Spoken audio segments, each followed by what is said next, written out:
예수께서 이 가르침을 마치시고 갈릴리를 떠나 요단강 건너편 유대 지방으로 지나가셨다. 그곳에서 큰 무리가 따라오자 예수께서 그들을 고쳐주셨다. 하루는 바리새인들이 그분을 귀찮게 했다. 무엇이든 이유만 있으면 남자가 아내와 이혼하는 것이 율법에 맞습니까? 예수께서 대답하셨다. 너희는 창조주께서 본래 남자와 여자를 서로를 위해 지어주신 것을 성경에서 읽어보지 못했느냐? 그러므로 남자는 부모를 떠나 아내와 굳게 맺어져 한 몸이 된다. 더 이상 둘이 아니라 한 몸이다. 남자와 여자의 이 유기적인 연합은 하나님께서 창조하신 것이다. 그러니 누구도 그들을 갈라놓아서 그분의 작품을 모독해서는 안 된다. 그들이 반박하여 쏘아붙였다. 그렇다면 모세는 왜 이혼 증서와 이혼 절차에 대한 지침을 주었습니까? 예수께서 말씀하셨다. 모세는 너희의 사악한 마음을 염려해서 이혼을 규정했지만 그것이 하나님의 처음 계획은 아니다. 너희는 처음 계획을 따라야 한다. 만일 너희가 정숙한 아내와 이혼하고 다른 여자와 결혼하면 너희는 간음죄를 짓는 것이다. 다만 배우자가 간음을 저지른 경우는 예외다. 예수의 제자들이 이 일을 달았다. 그것이 결혼의 조건이면 우린 막막합니다. 어쩌자고 결혼을 하겠습니까? 예수께서 말씀하셨다.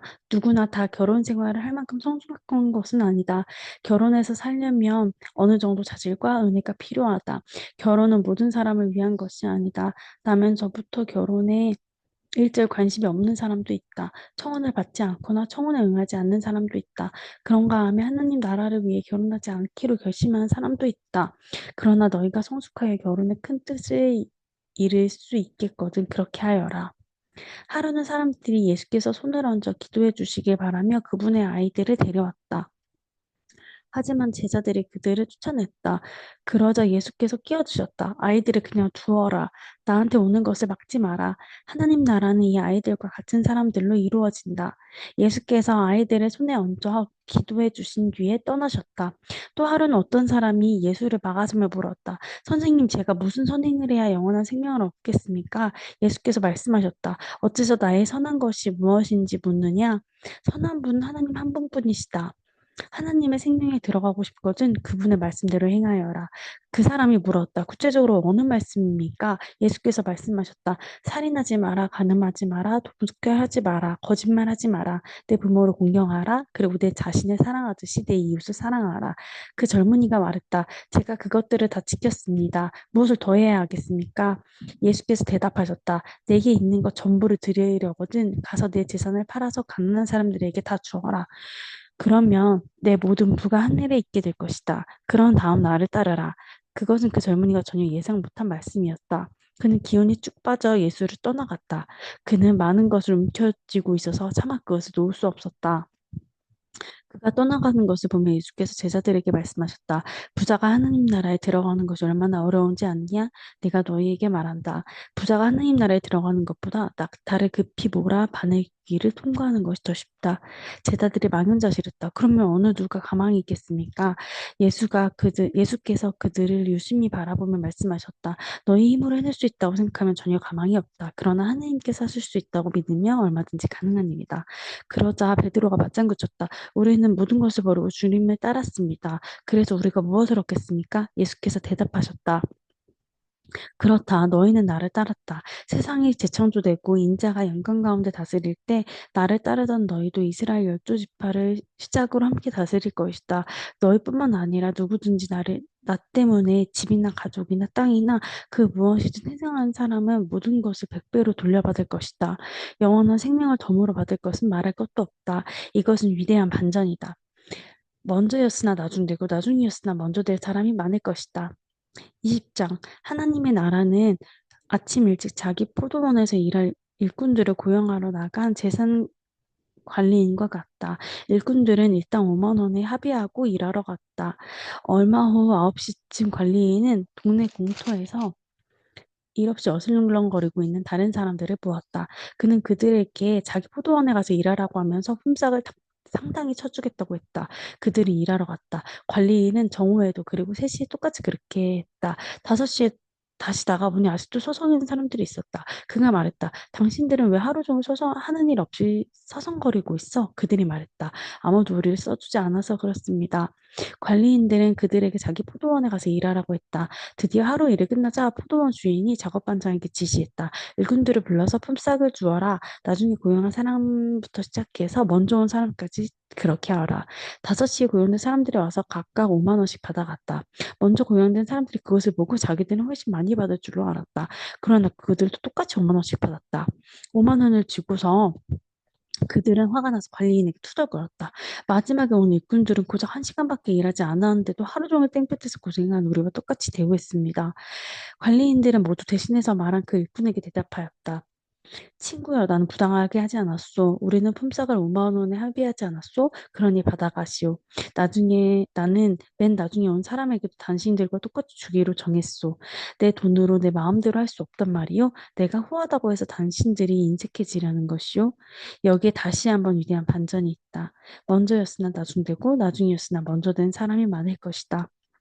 예수께서 예루살렘을 향해 한참 가시다가 12제자를 길로 따로 불러 말씀하셨다.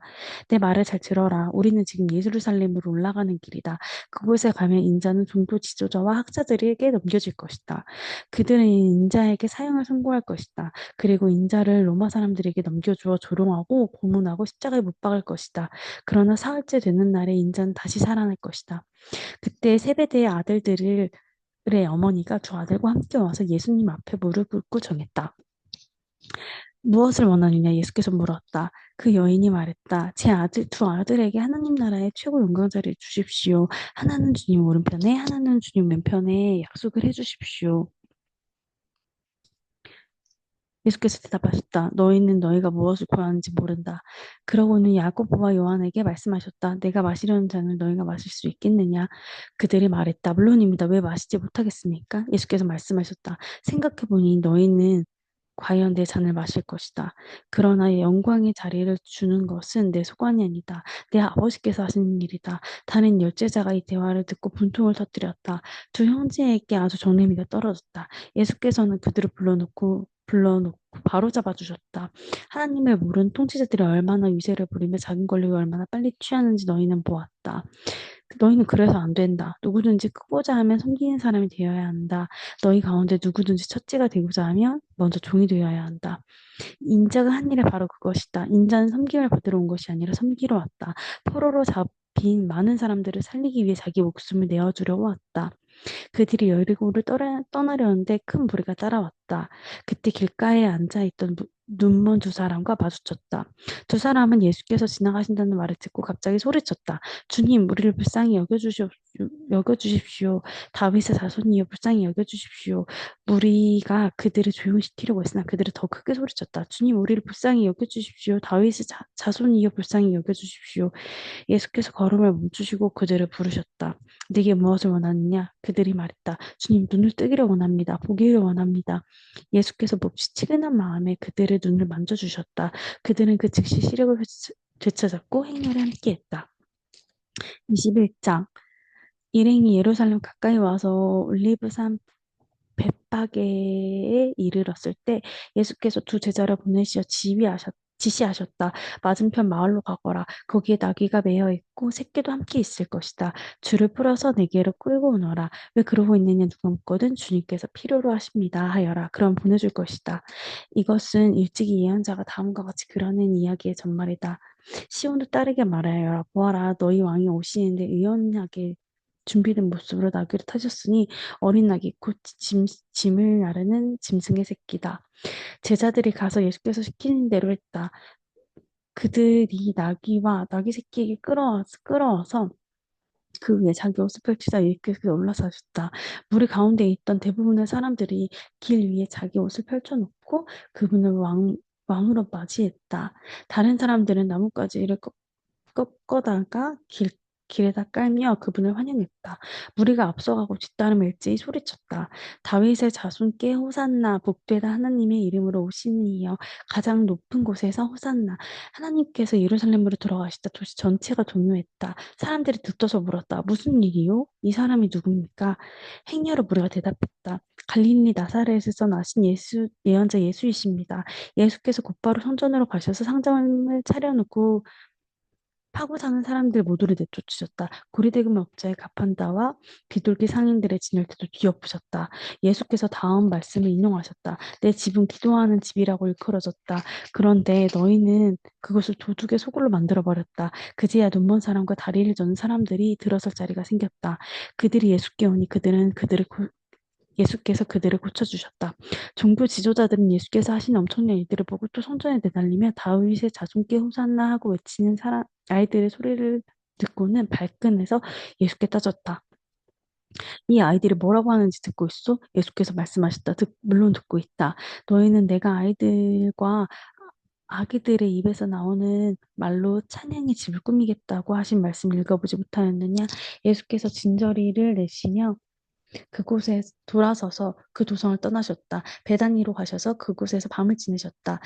이튿날 아침 일찍 다시 그 도성을 떠나시는데 예수께서 배가 고프셨다. 예수께서 길가에 있는 무화과 나무 한 그루를 보시고 무화과로 아침 끼니를 때울까 하여 가까이 다가가셨다.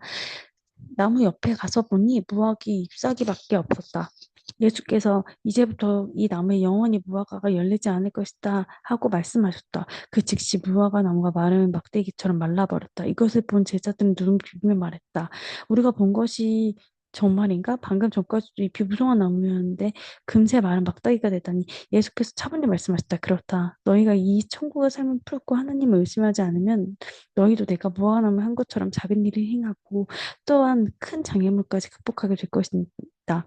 예컨대 너희가 이 산더러 가서 호수에 뛰어들어라 말하면 산이 뛰어들 것이다. 너희가 믿음으로 기도하고 하나님에게 붙들기만 하면 작은 일에서 큰 일까지 모든 일이 다 그렇게 될 것이다. 이에 예수께서 다시 성전을 가르치고 계셨다. 제사장과 백성들의 지도자들이 와서 따졌다. 당신이 신입장을 보여주시오. 누구의 권한으로 여기서 가르치는 것입니까? 예수께서 대답하셨다. 먼저 한 가지 묻겠다. 너희가 내 물음에 답하면 나도 너희의 물음에 답하겠다. 요한의 세례에 관한 것인데 그것이 누구에게 온 권한이냐, 하늘이냐, 사람이냐. 그들은 자기들이 궁지에 물린 것을 알아차리고는 뒤로 물러나 모여서 수군거렸다. 하늘이라고 하면 왜 요한을 믿지 않았냐고 물을 것이고, 삼이라고 하면 온 백성을 요한을 예언자로 떠받드니 우리가 백성 앞에서 몹시 난처해진다. 그들은 이번은 예수에게 구하기로 했다. 우리는 모르고 그들이 말했다. 예수께서 말씀하셨다. 그렇다면 나도 너희에게 물음에 대답하지 않겠다. 이 이야기를 듣고 너희 생각을 말해보거라. 어떤 사람에게 두 아들이 있었다. 큰 아들한테 가서 말했다. 얘야, 오늘 포도원에 가서 일하여 할 아들은 싫습니다. 대답했다. 그러나 나중에 생각도 좀 없고 포도원으로 갔다. 아버지가 작은 아들에게 똑같이 명했다. 그 아들이 대답하여 그럼요 가고 말고 해놓고 실제로 가지 않았다. 두 아들 가운데 아버지가 하라는 대로 한 사람은 누구냐? 그들이 말했다. 큰아들입니다. 예수께서 말씀하셨다. 맞다. 내가 너희에게 말한다. 사기꾼과 매춘부들은 너희보다 먼저 하나님 나라에 들어갈 것이다. 요한이 와서 너희에게 바른 길을 보여주었다. 너희는 그에게 코웃음을 쳤으나 사기꾼과 매춘부들은 그들을 믿었다. 그들의 달라진 삶을 보았으면서도 너희는 도무지 그를 믿고 달라질 생각이 없었다. 여기 다른 이야기가 있다. 잘 들어라. 여기 부자 농부가 포도원을 세웠다. 그는 포도원의 울타리를 치고 포도즙 짜는 틀을 파고 망대를 세운 다음에 소작농들에게 맡기고 먼 길을 떠났다. 포도를 수확할 때가 되자 그는 수익을 거두려고 자기 종들을 보냈다. 소작농들은 종 하나를 잡아서 마구 때렸고 다른 종을 죽였고 다른 종을 돌로 쳤으나 그는 겨우 도망쳤다. 주인은 다시 종들을 더 많이 보냈다. 그들도 똑같은 대우를 받았다. 주인은 속수무책이었다. 그는 자기 아들을 보내기로 했다. 저들이 내 아들만큼은 존중하게 차고 생각했던 것이다. 그러나 아들이 오는 것을 본 쌍눈이 욕심이 가득해서 두 손을 비볐다. 이는 상속자다. 그를 죽이고 우리가 재산을 다 차지하자. 그들은 그 아들을 잡아서 밖으로 내쫓고 죽여버렸다. 자, 포도원 주인이 먼 길에서 돌아오면 이 소작농들은 어떻게 할 것 같으냐?